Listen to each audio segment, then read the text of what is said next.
మీ పిల్లలకు అన్ని నేర్పుతున్నారు తల్లి. కారు కొనిచ్చినవు, 1,00,000 రూపాయల సెల్లు కొనిచ్చినవు, ఏదేదో ఎట్టాలు వేస్తున్నావు, ఎక్కలేని ఎత్తైన స్థలానికి ఎక్కించాలనుకుంటున్నావు, కానీ భక్తి నేర్పుతున్నావా? చెప్పు. నువ్వు యాకోబన్న మందలిస్తాడు, గద్దిస్తాడు అన్న ఒక పేరు పెడుతున్నారే నాకు.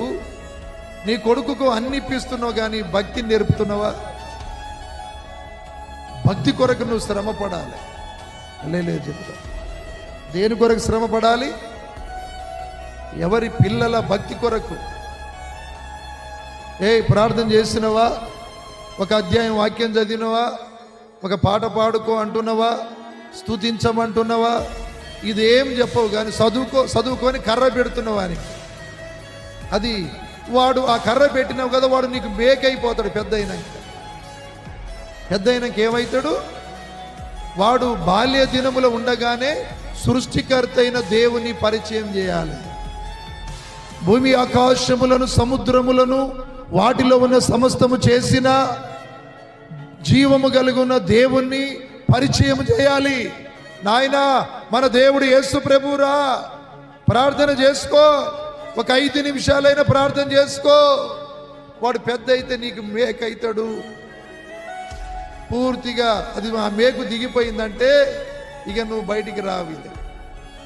నీకు అవమానం తీసుకొస్తాడు, తల దించుకునే పరిస్థితి తీసుకొస్తాడు. వాడు దేశ దిమ్మరి కావచ్చు. కన్న తల్లిదండ్రులైన మీకు అవమానం తీసుకొచ్చే పరిస్థితి. భక్తి నేర్పాలి. అపోస్తుల కార్యములో ఒక మాట ఉంది చూడండి, 10వ అధ్యాయం 2వ వచనం టిక్కు పెట్టుకోండి.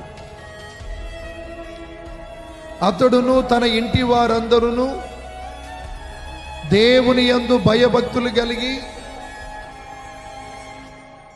ప్రజలకు బహు ధర్మములు చేయుచు ఎల్లప్పుడూ దేవునికి ప్రార్థన చేయుచుండెను.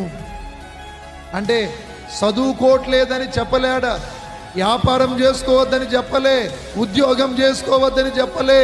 నీ వ్యాపారాలు, నీ చదువు, నీ ఉద్యోగాలన్నీ ఒక్కసారి నువ్వు ఆలోచన చేస్తే వీటన్నిటికంటే ప్రాముఖ్యత, ప్రథమ స్థానము భక్తికి ఇవ్వాలి.